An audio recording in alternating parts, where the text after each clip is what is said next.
Sayap-sayap yang terkembang. Seri 2 suramnya Bayang-Bayang. Audiobook, novel silat, cerita, S.H. Mintarja, episode 238. Meskipun dengan jantung yang agak berdebar-debar, Nyi Wiradana melangkah masuk ruang dalam. Ia tahu bahwa Risang berada di dalam biliknya. Karena itu, maka ia pun telah melangkah ke pintu bilik anaknya.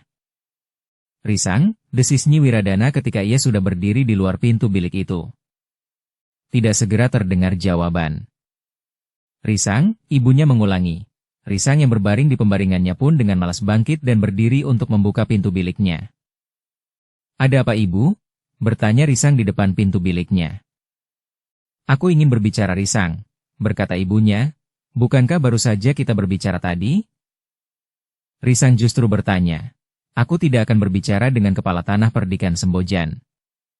Tetapi aku adalah seorang ibu yang ingin berbicara dengan anaknya." "Aku letih, Ibu. Aku akan tidur."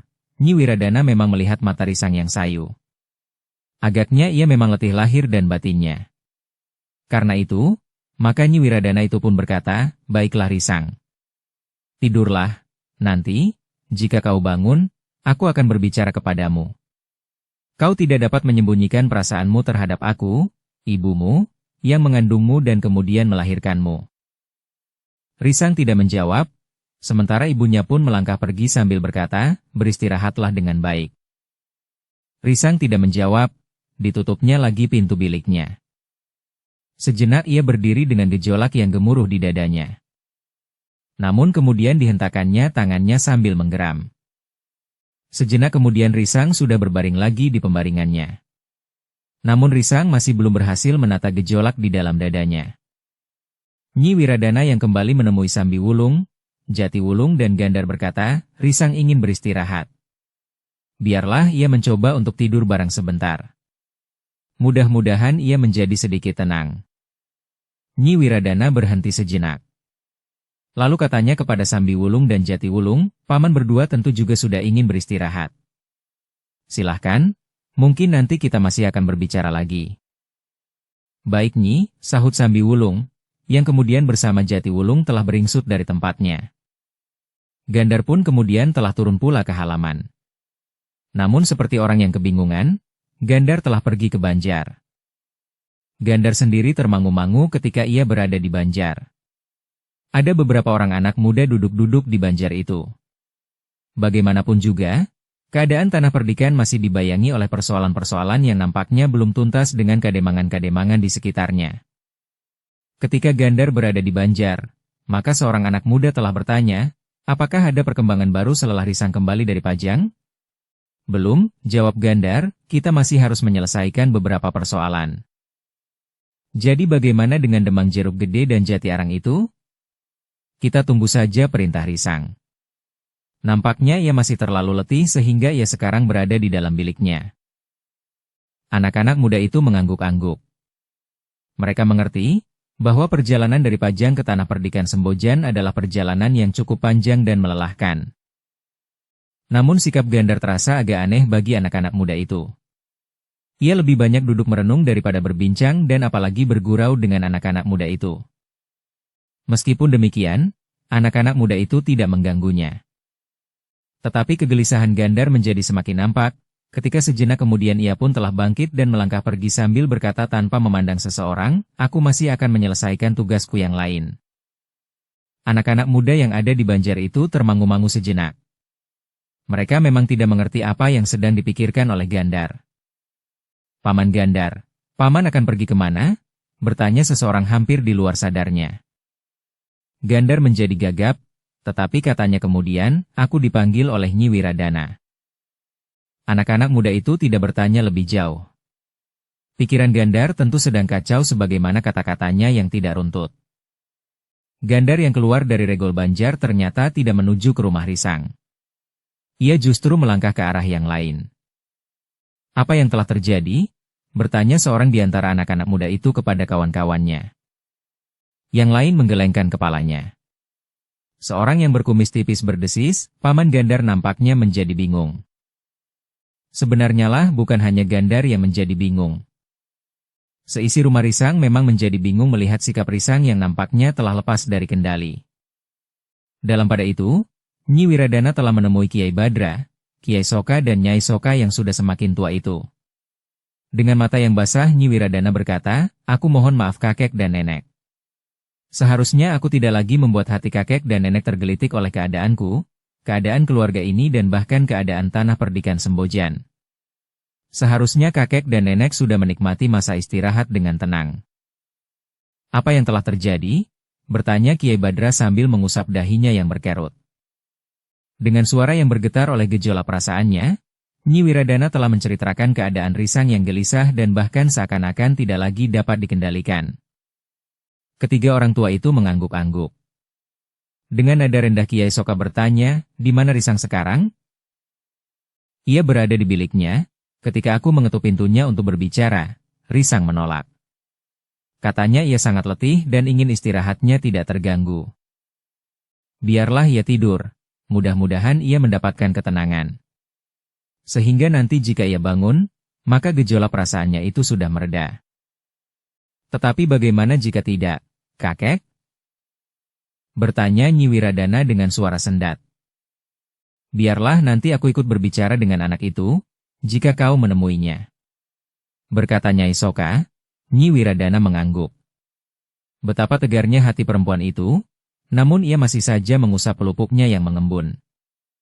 Ketika senja turun, Nyi Wiradana melihat Risang sudah berbenah diri.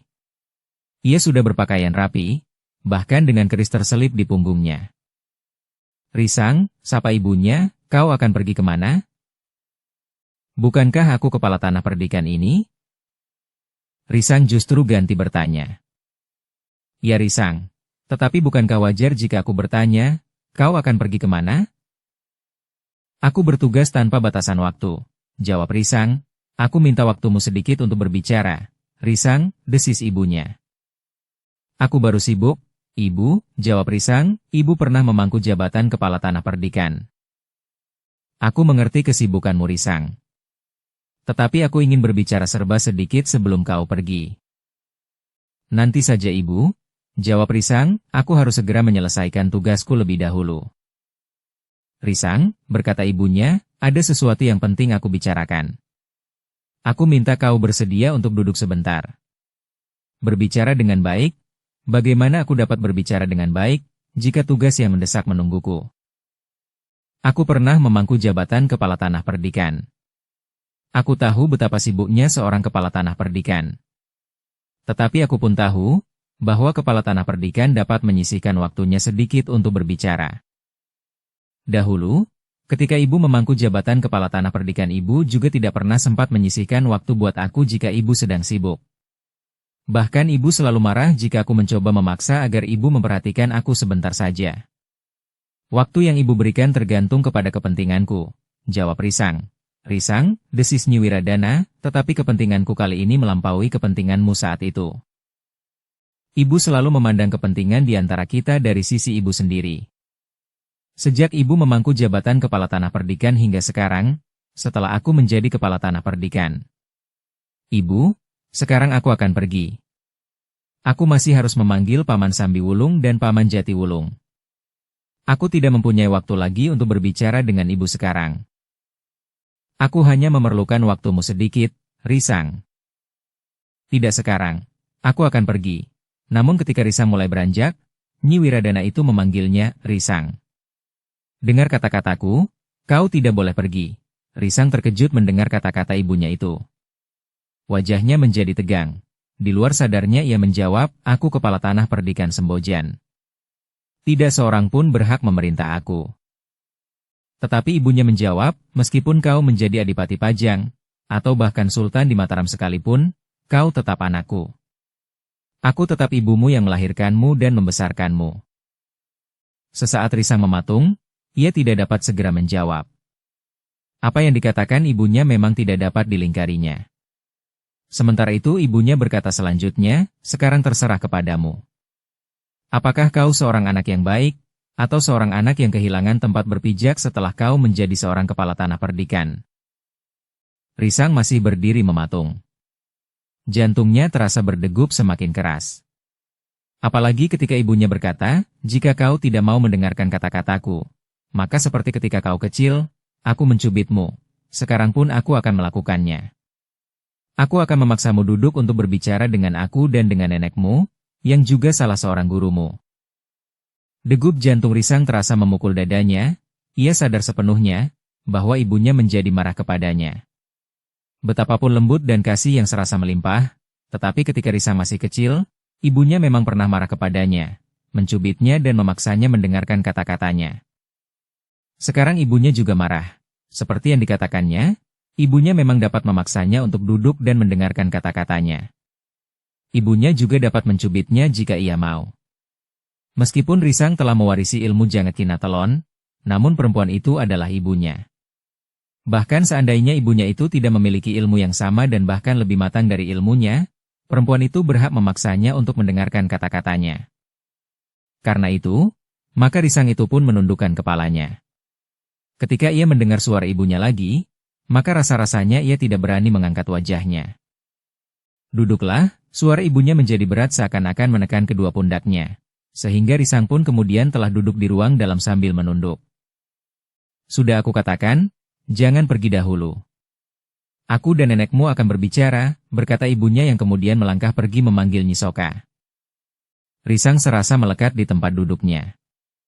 Rasa-rasanya ia memang tidak dapat bangkit berdiri dan pergi meninggalkan ruang itu meskipun ibunya meninggalkannya seorang diri.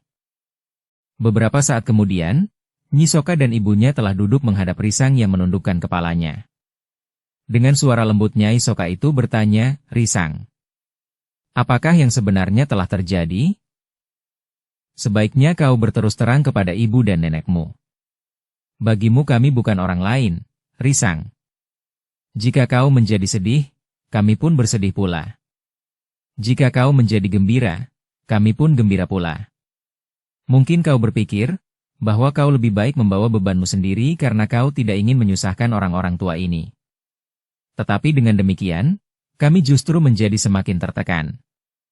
Kami justru berteka-teki tanpa pernah dapat mengetahui tebakannya. Nah, karena itu, sebaiknya kau berterus terang, Risang. Wajah Risang menjadi semakin menunduk. Namun jantungnya serasa bergejolak. Dadanya menjadi semakin gemuruh oleh deru perasaannya yang berguncang-guncang. Risang, berkata neneknya, kau adalah tumpuan harapan kami. Bagi kami kau adalah segala-galanya. Bukan saja keturunan yang akan dapat melangsungkan nama ibumu, kelangsungan hidup ilmu kami, kakek-kakek dan nenekmu ini, tetapi kau juga tumpuan harapan bagi tanah perdikan ini. Risang masih tetap menunduk, sementara neneknya berkata, nah, sekarang katakanlah, Risang. Nafas Risang serasa menjadi sesak. Namun ia tidak lagi dapat berdiam diri, sementara dengan lembut neneknya mendesaknya. Neneknya yang telah memeras ilmunya bersama kedua orang kakeknya untuk melahirkan ilmu Jangat Kinatelon yang diwariskan kepada ibunya dan kemudian kepadanya pula. Nenek, desis Risang tersendat, apakah Paman Sambiwulung dan Paman Jatiwulung belum mengatakannya? Apapun yang mereka katakan, tetapi aku ingin mendengar dari kau sendiri. Ger, jawab neneknya. Risang menarik nafas dalam-dalam, seolah-olah ia ingin mengendapkan segala gejolak di dalam dadanya. Namun kemudian, dengan suara yang bergetar Risang berkata, Nenek, aku merasa terbuang seperti sampah. Justru setelah aku mempertaruhkan nyawaku bagi Pajang. Kenapa? Bertanya neneknya. Selama ini aku telah meletakkan harapan atas seorang gadis yang menurut pendapatku pantas untuk aku ajak hidup bersama. Bahkan aku melihat isyarat bahwa harapanku itu bukan harapan sekedar seperti sebuah mimpi. Aku tidak mengada-ada, Nek. Mungkin ibu juga dapat merasakan isyarat itu, namun tiba-tiba aku telah terlempar ke lubang sampah. Menurut pendapatmu, siapakah yang telah menyingkirkan kau sehingga harapan-harapan itu terlepas dari tanganmu? Bertanya Nyai Soka. Risang, katakan apa yang telah terjadi sehingga kau merasa harapan-harapanmu telah dirampas dari tanganmu dan bahkan kau merasa dihempaskan seperti sampah. Risang tidak dapat ingkar lagi. Ia telah menceritakan apa yang dijumpainya di Pajang. Ternyata bahwa Kasada telah mendahuluinya melamar gadis yang diharapkannya untuk dapat hidup bersamanya. Bahkan katanya pula, bahwa Kasada telah melamar gadis itu, tentu bukan sekedar mimpi. Kirangga Dipayuda tentu sudah memberikan isyarat bahwa lamaran itu akan diterima. Karena Kirangga justru telah mendapat izin untuk waktu yang sama serta kepentingan yang sama pula dengan Kasada. Atau bahwa Kiranggalah yang telah mengatur semuanya itu. Nyai Soka menarik nafas dalam-dalam. Kemudian dengan nada dalam ia berkata, "Risang, kau adalah seorang laki-laki. Kau harus memandang dunia ini dengan wawasan yang luas. Kau jangan terpancang kepada seorang gadis saja, sehingga ketika kau merasa kehilangan, maka kau menjadi kehilangan pegangan." "Jadi bagaimana menurut pendapat nenek?" bertanya Risang. "Bukankah di tanah perdikan ini atau di Pajang atau dimanapun banyak terdapat gadis-gadis cantik yang akan dapat kau harapkan untuk menjadi sisihanmu? Apakah aku harus menyusun lagi harapan-harapan baru dari permulaan?" Kemudian setelah tumbuh bersemi direnggut lagi dari tangkainya, "Kau jangan memandang kehidupan ini dengan tatapan mata yang buram." "Nek, apakah nenek mengira bahwa perasaan yang demikian dapat ditanggalkan dan kemudian dikaitkan di tempat yang lain begitu mudahnya seperti orang menjemur pakaian dari jemuran yang satu ke jemuran yang lain?" "Bukan maksudku begitu, Ger," jawab neneknya, "tetapi kau tidak boleh hancur karena seorang gadis yang tidak dapat kau harapkan untuk hidup bersamamu. Bukan hanya sekedar kehilangan seorang gadis. Tetapi harga diriku sudah terinjak, Nek." "Tidak Risang," sahut ibunya, "peristiwa ini tidak menyinggung harga dirimu. Kecuali jika kau pernah melamar dan lamaranmu itu diterima. Kemudian tanpa setahumu, orang tua gadis itu telah menerima lamaran orang lain dan membatalkan lamaranmu. Bukankah yang terjadi mirip dengan itu? Orang tua gadis itu telah mengetahui hubunganku dengan gadis itu. Mereka sama sekali tidak berkeberatan. Tetapi tiba-tiba gadis itu telah diserahkannya kepada orang lain." Risang berkata ibunya pula, "Agaknya selama ini kau dan Kasada telah menjadi kawan yang akrab dengan Riris. Sudah tentu orang tua Riris harus memilih. Mereka tentu tidak akan dapat menerima, kalian berdua menjadi menantunya. Selama ini kedua orang tuanya tentu menunggu, justru karena anak mereka seorang perempuan. Ternyata yang datang lebih dahulu adalah Kasada." "Jadi kenapa ibu tidak datang sebelumnya?" bertanya Risang dengan nada tinggi. "Risang," jawab ibunya, "kau belum pernah berkata berterus terang kepada ibu, agar ibu datang melamar gadis itu. Karena itu, maka ibu tentu juga menunggu ketegasanmu. Aku kira kau sedang menjajaki kemungkinan, apakah gadis itu benar-benar sesuai bagimu dan apakah kau sesuai bagi gadis itu. Sekarang semuanya sudah terlambat," geram Risang. "Risang," berkata neneknya, "kau jangan bertolak dari sikap dan tanggapanmu semata-mata dalam soal ini. Kau harus mengetahui perasaan gadis itu. Jika Riris memang mencintai Kasada, bukankah wajar jika lamaran Kasada itu diterima? Tentu gadis itu berhak memilih, karena ia tidak akan dapat menerima kedua-duanya. Tetapi selama ini sikapnya hampir meyakinkan bahwa Riris dapat menerima aku. Ia bersedia datang dan justru berperan ketika aku diwisuda. Bukankah itu sudah merupakan satu isyarat?" "Kau dapat salah paham, Risang. Jika ia bersedia itu, dapat terjadi karena rasa persahabatan yang mendalam. Kau tentu tahu bedanya persahabatan dan kesediaan untuk hidup bersama. Apapun yang dikatakannya kemudian, aku tidak peduli. Yang jelas aku merasa terhempas seperti sampah. Harga diriku telah direndahkan.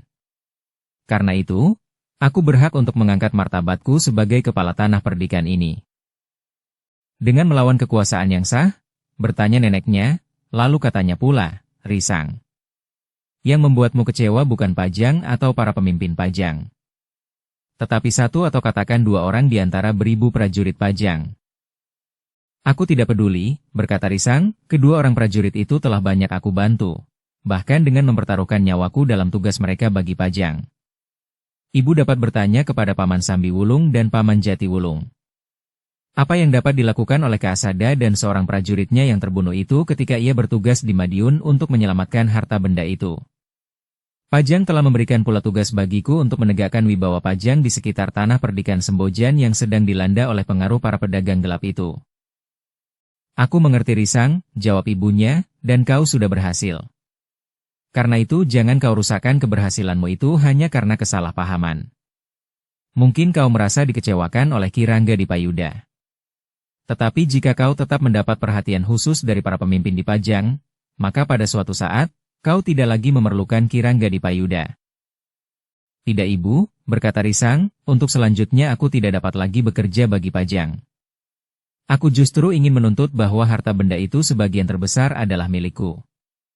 Bahkan Pajang tidak lagi dapat memperalat aku untuk menegakkan wibawanya di sekitar tanah perdikan ini, atau bahkan aku tidak lagi harus memikirkan kerugian yang akan dialami Pajang jika aku membuka perdagangan dengan Madiun, terutama bahan pangan.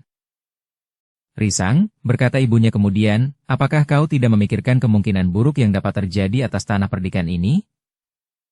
Tanah perdikan ini akan dapat hancur menjadi debu jika Pajang mengirimkan pasukannya untuk menegakkan wibawanya di sini.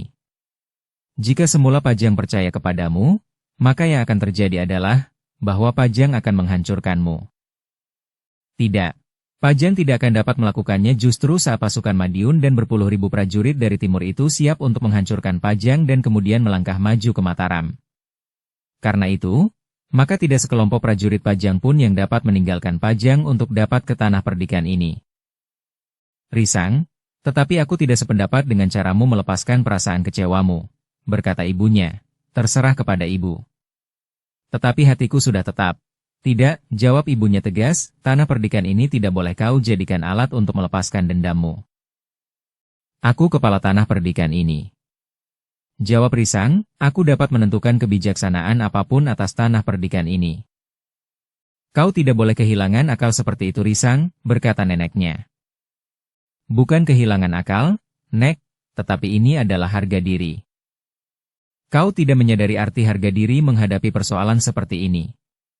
Jika seorang laki-laki yang ditolak oleh seorang perempuan, dan kemudian ia kehilangan akal dan membunuh dirinya dengan cara apapun, nah, orang itu adalah seorang yang tidak mempunyai harga diri.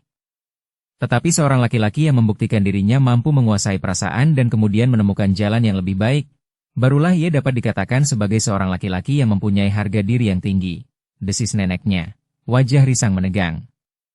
Tiba-tiba saja sebuah pertanyaan bergejolak di dalam hatinya. Apakah benar Riris telah menolak aku dan memilih Kasada?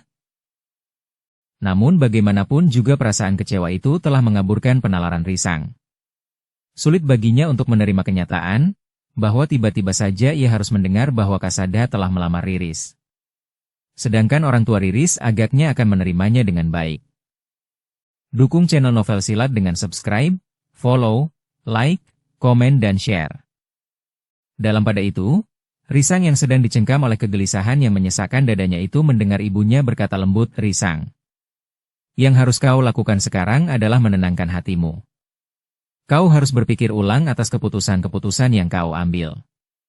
Karena itu, aku minta dalam keadaan seperti ini, kau jangan mengambil keputusan apapun, karena keputusan yang kau ambil tidak berdasarkan atas penalaranmu yang bening. Jika kau kemudian telah menjadi tenang, maka kau akan dapat melihat permasalahannya dengan terang, sehingga keputusan yang kau ambil pun tidak akan kau sesali di kemudian hari. Risang menarik nafas dalam-dalam. Sementara ibunya berkata selanjutnya, Risang. Aku hanya minta kau menunda keputusan-keputusan yang kau ambil. Risang tidak menjawab, ditundukkannya kepalanya dalam-dalam. Keringatnya mengalir membasahi tubuhnya. Di luar sadarnya, Risang mengusap wajahnya dengan kedua telapak tangannya. Betapa tegarnya hati seorang ibu, namun ketika ia menyaksikan hati anaknya yang terguncang itu, rasa-rasanya telah ikut terguncang pula. Namun Nyi Wiradana dan Nyai Soka itu dapat menarik nafas dalam-dalam ketika kemudian mereka melihat Risang itu mengangguk. Bahkan dengan suara para Risang itu berkata, baiklah. Aku tidak akan mengambil keputusan sekarang. Nyi Wiradana mengangguk kecil. Ia tidak berbicara lebih banyak lagi. Nyi Wiradana itu menyadari, jika ia lebih lama berbicara tentang perasaan anaknya, maka ia tidak akan mampu menahan gejolak perasaannya lagi, sehingga matanya akan dapat menjadi basah. Dalam pada itu, Risang pun kemudian berkata, Ibu, biarlah aku keluar sebentar. Aku memang memerlukan ketenangan. Nek, aku minta diri, kau akan kemana? Bertanya ibunya, aku akan keluar sebentar ibu. Ingat, sebaiknya kau tidak mengambil keputusan apa-apa sekarang, pesan ibunya. Ya ibu, jawab Risang. Ingat pula Risang, pesan neneknya, kau bukan seorang laki-laki yang cengeng. yang tenggelam dalam gejolak arus perasaannya tanpa penalaran. Risang mengangguk kecil, namun kemudian ia pun beringsut dan melangkah meninggalkan rumahnya. Di halaman, Sambi Wulung dan Jati Wulung menemuinya. Dengan nada berat Sambi Wulung berkata, "Ngger. Apakah Angger memerlukan kami berdua untuk menemani Angger?" Tetapi Risang menggeleng. Katanya, "Tidak paman, aku ingin sendiri." "Tetapi," desis Jati Wulung, "paman tidak usah cemas. Aku sudah berjanji kepada ibu dan nenek, bahwa aku tidak akan melakukan sesuatu sekarang ini. Aku juga tidak akan mengambil satu keputusan pun." Sambi Wulung dan Jati Wulung termangu-mangu. Sementara Risang berjalan terus ke regol halaman rumahnya. Rumah kepala tanah Perdikan Sembojan. Demikian Risang keluar dari regol, Gandar dengan berlari-lari kecil menyusul Risang yang berjalan dengan langkah panjang. Sambil berjalan di sebelahnya, Gandar bertanya, "Apakah aku boleh menemanimu?" "Aku ingin sendiri. Aku ingin berbicara dengan diriku tanpa ada orang lain," jawab Risang. Gandar tidak dapat memaksa untuk menyertainya. Karena itu maka di depan gardu ia berhenti. Beberapa orang anak muda yang melihat Risang berjalan dengan tergesa-gesa telah mendekati Gandar. Seorang di antara mereka bertanya, "Risang itu akan kemana?" Seorang diri dan tergesa-gesa. Tidak kemana-mana," jawab Gandar. Jawaban itu memang membingungkan anak-anak muda yang mengerumuninya. Mereka melihat Risang berjalan begitu cepat, sementara Gandar menjadi seperti orang bingung. Namun Gandar segera menyadari keadaannya. Karena itu, maka ia pun kemudian tersenyum sambil berkata, "Risang adalah seorang yang berilmu tinggi. Ia merasa berkewajiban untuk setiap kali mengasah ilmunya agar tetap tajam. Nah, sekarang ia pergi seorang diri ke tempat yang sepi untuk berlatih. Bukankah sudah menjadi kebiasaannya jika ia tidak mau dilihat oleh siapapun dalam latihan-latihan khususnya? Kenapa tidak disanggarnya?" Untuk melakukan latihan kadang-kadang Risang memang memerlukan tempat terbuka dan luas. Biasanya Risang memilih tempat di lereng pegunungan. Anak-anak muda itu mengangguk-angguk. Tetapi seorang di antara mereka yang bertubuh kekurus-kurusan berbisik kepada kawannya, tetapi suasananya terasa lain. "Pest," desis kawannya. Anak muda yang bertubuh kekurus-kurusan itu tidak bertanya lagi. Sementara Gandar pun berkata, "Baiklah. Berhati-hatilah bertugas, meskipun keadaan sudah membaik, tetapi kita tidak boleh lengah." Dalam pada itu, Risang berjalan dengan cepat menuju ke lereng bukit sebagaimana dikatakan oleh Gandar. Kakinya bergerak dengan cepat. Risang tidak berjalan menyusuri jalan-jalan yang rata yang menghubungkan padukuhan dengan padukuhan melalui bulak-bulak yang panjang dan pendek. Tetapi Risang memilih jalan pintas. Dilaluinya lorong-lorong sempit dan jalan setapak. Bahkan tanggul parit yang membelah kotak-kotak sawah. Justru karena Risang berusaha untuk menghindari padukuhan-padukuhan yang tersebar di ngarai yang luas. Meskipun keringat mulai mengalir di punggungnya, tetapi Risang masih saja berjalan dengan cepat. Malam menjadi semakin malam. Risang mulai memanjat kaki pebukitan, menyusur jalan sempit di sela-sela batu-batu padas. Akhirnya Risang sampai ke tempat yang agak lapang. Di sana-sini teronggok batu-batu padas yang bergumpal. Pohon perdu tumbuh di mana-mana. Tetapi di tempat yang agak lapang yang terdiri dari dataran berbatu padas, tidak terlalu banyak ditumbuhi gerumbul dan ilalang. Risang menarik napas dalam-dalam, lapun kemudian duduk di atas segumpal batu padas. Dipandanginya dataran yang terbentang di hadapannya. Dalam keremangan malam, ia melihat padukuhan yang menebar di tanah perdikannya. Risang merasa terganggu ketika ia melihat bulan yang seakan-akan mengintip dari balik mega. Sekali-sekali hilang tertutup awan. Namun kemudian muncul kembali memancarkan cahayanya yang terang. Tetapi bulan itu rasa-rasanya justru sedang mengganggunya. Sekali-sekali nampak tersenyum menggelitik hatinya yang pahit. Bahkan mengejeknya.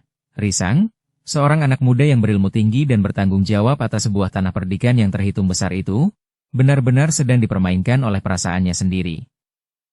Risang masih duduk di atas seonggok batu padas, ia masih berusaha untuk menguasai perasaannya dengan penalarannya sebagaimana pesan neneknya. Dalam pada itu, jauh dari tanah perdikan Sembojan, rumah Kirangga di Payudan nampak terang benderang. Beberapa lampu minyak menerangi pendapa, sementara beberapa oncor terpasang di regol dan sudut-sudut halaman rumahnya. Memang tidak terlalu banyak orang yang duduk di halaman. Selain keluarga Kirangga, ada dua orang sanakadang Kirangga di Payuda yang dituakan. Mereka diminta untuk hadir, menjadi saksi, bahwa anak gadis Kirangga di Payuda telah dilamar oleh seorang anak muda, lurah prajurit Pajang yang kebetulan berada di bawah kepemimpinan langsung Kirangga di Payuda sendiri. Secara resmi, lamaran itu telah disampaikan pagi tadi oleh Ki Ajar Paguhan, guru Kasada yang mewakili orang tua Kasada. Sedangkan malam itu, keluarga Kirangga di Payuda telah menyelenggarakan sebuah pertemuan untuk mensyukuri peristiwa yang bagi keluarga Kirangga merupakan satu keberuntungan. Wajah-wajah mereka yang duduk di pendapa nampak cerah. Di bibir mereka nampak senyum yang memancarkan kegembiraan. Sekali-sekali meledak suara tertawa di antara pembicaraan yang ramai. Hidangan pun mengalir tidak henti-hentinya minuman, makanan dan bahkan kemudian makan dan buah-buahan. Riris Respati sendiri nampak gembira, ia sibuk ikut membantu beberapa orang perempuan menghidangkan minuman dan makanan. Sekali-sekali seorang tamu mengganggunya, duduk sajalah Riris. Bukankah kau yang menjadi pusat dari kesibukan hari ini? Bujana hari ini menghormati keberuntunganmu dan angger lurah Kasada. Riris tersenyum cerah, matanya berbinar meskipun mulutnya berdesis, paman. Kirangga sendiri hanya tersenyum saja. Tetapi sebenarnya lah bahwa ia merasa berbahagia pula. Yang menjadi kecewa adalah Jangkung Jaladri. Tetapi ia adalah anak yang taat. Karena itu, maka meskipun keinginannya berbeda dari ayahnya, tetapi ia sama sekali tidak berbuat sesuatu yang dapat mengganggu kegembiraan keluarganya itu. Bahkan ia ikut sibuk membantu dengan sepenuh hati. Namun kadang-kadang di luar sadarnya, ia duduk termenung.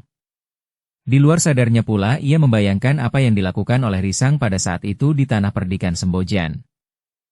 Jangkung yang duduk di antara orang-orang yang sibuk menyiapkan minuman panas untuk menggantikan minuman yang sudah dingin dihidangkan sebelumnya, ternyata sempat juga merenung membayangkan luka di hati Risang. Tetapi jika malam ini yang duduk di pendapa itu adalah Risang, Kasada pun akan mengalami keadaan yang sama, berkata Jangkung di dalam hatinya. Namun Jangkung terkejut ketika seseorang menggamit pundaknya. Ketika ia berpaling, maka dilihatnya ibunya berdiri di belakangnya. Oh, Jangkung tergagap, duduklah di pendapa. Beberapa orang paman dan uakmu menanyakan kau, berkata ibunya. Jangkung memandang ibunya dengan kerut di keningnya. Kemudian ia pun berdesis, bukankah aku sudah hilir mudik ikut menyuguhkan hidangan kepada para tamu? Bukan itu, bukan sekedar melihat kau, wajahmu dan sikapmu yang manis. Tetapi mereka ingin berbicara denganmu. Berbincang atau sedikit bergurau, jawab ibunya. Jangkung menarik nafas panjang, ia tahu bahwa ibunya memperhatikannya. Jika ibunya memujinya, maka ibunya tentu melihat sesuatu yang masam di dalam dirinya, sehingga ibunya perlu sedikit menghiburnya. Marilah, berkata ibunya, biarlah orang lain menghidangkan minuman dan makanan. Ibu, berkata Jangkung, sedangkan Riris yang sedang kita syukuri kebahagiaannya saja ikut membantu menghidangkan minuman dan makanan. Ia seorang perempuan, sepantasnya ia memang berada di dapur. Tetapi tidak pada hari-hari seperti ini. Ibunya tersenyum, tiba-tiba saja ditariknya lengan Jangkung sambil berkata, marilah. Jangkung tidak dapat menolak, lapun kemudian melangkah di samping ibunya. Apa yang kau pikirkan? Bertanya ibunya kemudian, tangannya masih berpegangan lengan Jangkung. Tidak, aku tidak memikirkan apa-apa. Aku sedang menunggu minuman yang baru dibuat itu siap untuk dihidangkan. Tetapi ibunya berdesis, kau memikirkan Risang? Jangkung termangu-mangu sejenak. Ternyata ketajaman perasaan seorang ibu mampu menembus dadanya betapa ia melapisinya dengan kepura-puraan. Karena itu, maka Jangkung tidak mengelak lagi. Katanya, ya, aku memang memikirkannya. Tidak lebih, aku hanya membayangkan apa yang sedang diperbuatnya sekarang di tanah perdikan Sembojan. Berjaga-jaga, meronda, atau masih dalam kesibukan menegakkan wibawa Pajang di sekitar tanah perdikannya? Atau bahwa Risang itu terluka dalam pertempuran-pertempuran yang terjadi, karena menurut ayah, prajurit Madiun mungkin telah terlibat dalam perdagangan gelap di sekitar tanah perdikan Sembojan. Ibunya mengangguk-angguk kecil. Katanya dengan nada rendah, "Aku tahu Jangkung. Kau tentu membayangkan bahwa Risang sekarang sedang sibuk dengan tugas-tugasnya, bahkan mempertaruhkan nyawanya. Sementara kita di sini menyelenggarakan pertemuan keluarga yang meriah. Makan, minum, tertawa dengan wajah-wajah cerah." "Ya, tetapi lebih dari itu Ibu, aku membayangkan hati Risang yang akan pecah menghadapi satu kenyataan tentang Riris," berkata Jangkung dengan nada merendah. "Bukankah kita sama-sama mengetahui perasaan Risang terhadap Riris?" Dan jawaban ibunya ternyata sebagaimana telah dipikirkannya pula. "Bukankah kita harus memilih satu di antara kedua orang anak muda itu? Jika ayahmu memilih Kasada, itu bukan berarti bahwa Risang tidak pantas untuk menjadi sisihan Riris. Tetapi yang paling sesuai bagi ayahmu di antara keduanya yang sama-sama baik itu adalah Kasada. Ia seorang prajurit sebagaimana ayahmu, ia setiap hari berada bersama-sama dengan ayahmu di barak. Dan mungkin persesuaian-persesuaian yang lain yang tidak terdapat pada Risang." "Aku mengerti Ibu," jawab Jangkung. "Jika demikian, lupakan Risang. Maksudku, kau jangan terlalu banyak memikirkannya." Setidak-tidaknya malam ini, Jangkung mengangguk. Sejenak kemudian, Jangkung pun telah berada di pendapa bersama beberapa orang sanak kadangnya. Sesaat ia berusaha menyesuaikan suasana hatinya dengan suasana di pendapa itu. Sehingga kemudian, Jangkung itu pun mulai tertawa sebagaimana orang-orang lain yang duduk di sebelah-menyebelahnya. Kegembiraan itu berlangsung sampai lewat tengah malam. Namun kemudian suara riuh pembicaraan dan tawa pun mulai menyusut. Mereka yang duduk di pendapa itu mulai letih dan mengantuk. Dengan demikian, maka malam yang berkesan terutama bagi Kasada dan Riris itu pun kemudian telah berakhir. Beberapa orang tua yang hadir di pendapa itu pun sudah nampak letih. Karena itu, maka satu-satu mereka telah minta diri meninggalkan pendapa yang masih saja tetap terang. Ki Rangga Dipayuda pun kemudian telah mempersilahkan Ki Ajar Paguhan dan Kasada untuk beristirahat di Gandok. Sebagaimana Ki Rangga Dipayuda, besok Kasada harus sudah berada di baraknya kembali. Izin yang diberikan kepada keduanya telah mereka lewati dengan hati yang cerah. Di dalam biliknya, di Gandok sebelah kanan di rumah Ki Rangga Dipayuda, Kasada berbaring sambil berangan-angan. Terbayang hari-hari yang cerah terbentang di hadapannya. Gurunya masih duduk bersila sambil bersandar dinding. Pandangannya terpancang pada tiang kayu yang berdiri tegak di sebelah pintu yang tertutup rapat. Kasada tidak berkata sepatah kata pun. Ia mencoba memejamkan matanya. Tetapi ternyata malam itu tidur bagi Kasada tidak semudah yang diinginkannya. Pada saat yang bersamaan, di lereng pebukitan yang gelap, Risang berdiri tegak. Kedua tangannya yang menelakuk di depan dadanya sudah tergeser menurun dan lepas tergantung di sisi tubuhnya. Nafasnya yang ditarik dalam-dalam, terhembus lepas dari rongga dadanya.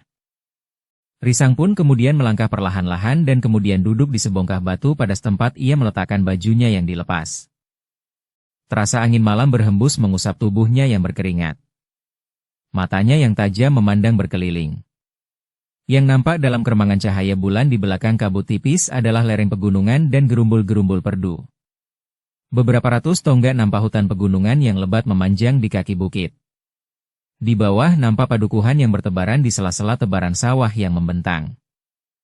Risang masih saja merenungi dirinya. Kepergian Riris dari jagat mimpinya terasa begitu cepat dan tiba-tiba. Risang menghentakkan tangannya. Tetapi yang terjadi itu bukan sekedar mimpi buruk yang akan terhapus jika ia terbangun. Yang terjadi itu benar-benar telah terjadi. Tiba-tiba saja Risang itu bangkit berdiri di atas sebongkah batu padas. Sambil mengangkat wajahnya, kepala tanah perdikan Sembojan itu telah berteriak nyaring. Suaranya melengking bagaikan meruntuhkan tebing-tebing di lereng pegunungan. "Riris, kau telah berkhianat." Getar suara Risang itu membentur lereng menyusuri lembah dan terucap kembali sebagai gema yang didengarnya seolah-olah sahut menyahut, bergaung menggelepar di udara. Namun akhirnya Risang menjadi letih, ia terduduk kembali dengan kepala tunduk. Di luar sadarnya, ia membayangkan rumah Ki Rangga Dipayuda yang terang benderang. Beberapa orang tamu duduk di pendapa, ikut mensyukuri hari yang penting bagi Kasada dan Riris Sarespati. Tetapi Risang tidak melihat dirinya sendiri duduk di antara mereka. Risang memang hampir kehilangan akal. Tetapi setiap kali terngiang kembali pesan ibu dan neneknya yang juga salah seorang gurunya. Karena itu, maka kemudian telah dikenakannya bajunya. Setelah dengan garangnya Risang melepaskan gejolak perasaannya lewat unsur-unsur gerak ilmunya sampai ke batas tertinggi, maka Risang pun kemudian melangkah dengan kepala tunduk menuruni lereng pebukitan. Seperti saat ia berangkat, maka ketika ia pulang, telah ditelusurinya jalan pintas.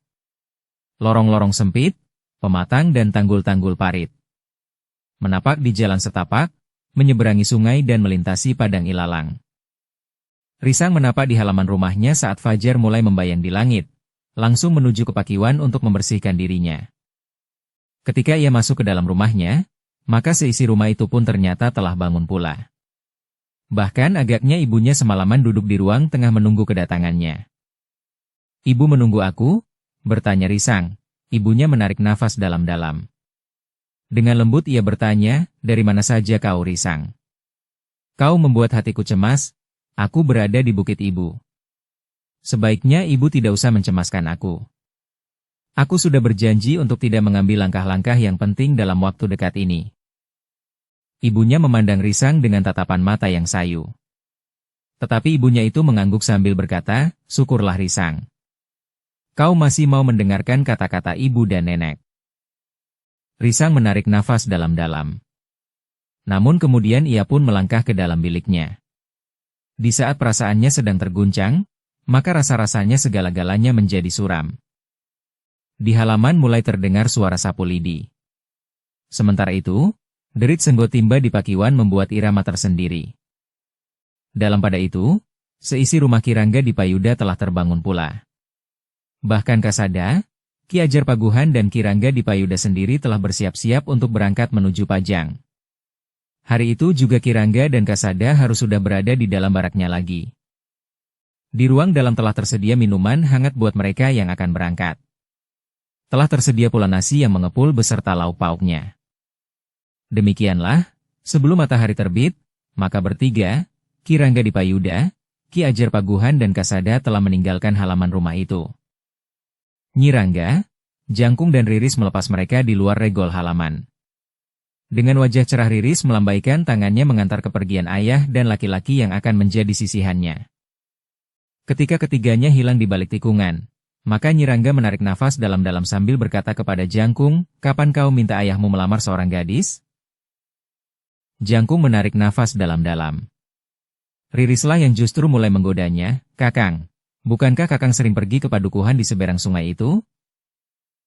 Riris sudah bersiap untuk bergeser ke belakang ibunya jika Jangkung akan menangkapnya. Tetapi ternyata sikap Jangkung agak berbeda. Dipandanginya wajah Riris sekilas. Namun Jangkung masih berusaha untuk tersenyum, meskipun senyumnya tidak terlalu cerah. Riris yang melihat sesuatu yang lain pada kakaknya mengerutkan keningnya. Namun Jangkung pun kemudian ia berkata, "Orang yang tinggal di padukuhan di seberangi sungai itu membatalkan pembicaraan dengan semena-mena.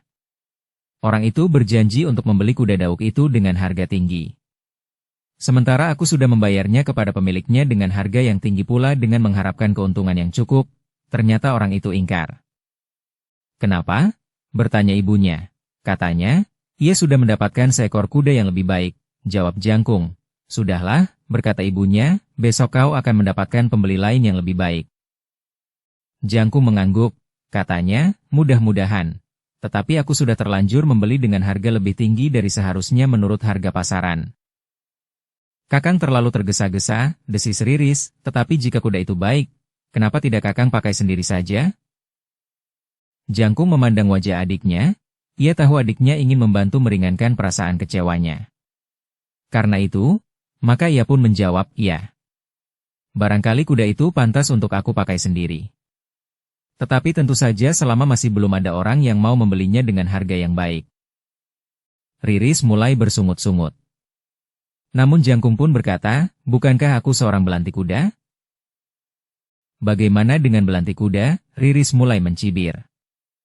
"Kau tahu bahwa seorang tukang kayu yang membuat pintu bagi rumahnya sendiri, bahkan sudah terpasang sekalipun, jika ada orang yang ingin membelinya dengan harga yang baik, pintu itu akan dilepas dan dijualnya. Sementara ia sendiri akan memakai pintu anyaman bambu?" "Ah kau," Riris mulai bergeser. sementara Jangkung melangkah menjauhinya. "Ada-ada saja kau Jangkung," desis ibunya sambil melangkah, "marilah. Aku tadi merebus air, tentu sudah mendidih." Mereka pun kemudian telah melangkah memasuki regol halaman. Nyi Rangga Dipayuda langsung pergi ke dapur bersama Riris, sementara Jangkung pergi ke kandangnya. Di kandang itu memang ada seekor kuda dauk. Tetapi ia sama sekali tidak sedang terlibat dalam pembicaraan jual-beli tentang kuda dauknya itu. Sebenarnya lah ibunya mengerti bahwa Jangkung sekedar membelokkan pembicaraan saja, justru karena ia menyadari bahwa sikapnya akan dapat memancing pertanyaan di hati adiknya. Sementara itu, Ki Rangga Dipayuda, Ki Ajar Paguhan dan Kasada tengah memacu kudanya melintasi jalan-jalan bulak. Pajang memang tidak terlalu jauh, sehingga karena itu, maka perjalanan mereka memang tidak terlalu lama. Ketika mereka memasuki kota, maka Ki Ajar Paguhan pun telah memisahkan diri. Ki Ajar akan langsung kembali, sementara Ki Rangga Dipayuda dan Kasada akan langsung pergi ke barak. Di baraknya, sejak Kasada memasuki pintu gerbang, kawan-kawannya mulai tersenyum-senyum memandanginya. Tetapi karena Kasada masih bersama Ki Rangga Dipayuda, maka mereka masih belum menyambutnya. Apalagi mereka harus memberi hormat sebagai kewajaran terhadap para perwira. Baru kemudian, ketika Kasada kembali ke dalam lingkungan kesatuannya setelah menempatkan kudanya di kandang, maka kawan-kawannya, para pemimpin kelompok dan prajurit dalam pasukannya telah mengerumuninya untuk mengucapkan selamat kepadanya. Beberapa orang di antaranya mulai menggoda disambut oleh tawa yang riuh. Kasada sendiri hanya tersenyum-senyum saja. Sekali-sekali ia mengucapkan terima kasih atas ucapan selamat dari para pemimpin kelompok dan para prajuritnya. Tetapi justru karena suasana yang gembira itu, maka beberapa orang prajurit yang menerima kehadiran Risang tidak segera menyampaikannya kepada Kasada. Sehari itu, Kasada rasa-rasanya memang belum memasuki suasana tugasnya meskipun ia sudah berada di barak. Ia masih saja menerima ucapan selamat dari lingkungannya di dalam barak itu. Baru di keesokan harinya, ketika suasananya sudah berbeda, sementara Kasada dan Ki Rangga benar-benar telah berada di dalam lingkungan tugasnya, seorang prajurit telah menyampaikan kehadiran Risang kepada Kasada. Kasada memang terkejut mendengar pemberitahuan itu. Bahkan kemudian jantungnya menjadi berdebar-debar. "Apa katamu kepadanya?" bertanya Kasada. "Aku mengatakan bahwa Ki Lurah dan Ki Rangga sedang tidak ada di barak," jawab prajurit itu. "Hanya itu?" desak Kasada. "Tidak," jawab prajuritnya, "aku juga mengatakan bahwa Ki Lurah dan Ki Rangga sedang mendapat izin meninggalkan barak selama 2 hari. "Tidak ada yang lain?" Kasada mendesak lagi. "Ada. Aku juga mengatakan keperluan Ki Lurah dan Ki Rangga," jawab prajurit itu mulai ragu-ragu. Ia melihat sesuatu yang lain membayang di mata Kasada sebagaimana ia melihat tanggapan di mata Risang ketika ia mendengar bahwa Kasada dan Ki Rangga sedang tidak ada di barak. Dengan suara yang mulai bergetar Kasada bertanya, "Apa yang dikatakannya kemudian?" Prajurit itu termangu-mangu sejenak. Namun kemudian ia pun berkata, "Aku mempersilahkannya menunggu atau bahkan jika ia tergesa-gesa mungkin pada Pandega yang lain atau bahkan Ki Tumenggung Jayayuda dapat menerima langsung jika persoalan yang dibawanya memang penting." Bersambung ke episode 239. Dukung kami dengan subscribe, follow, like, komen dan share. Terima kasih.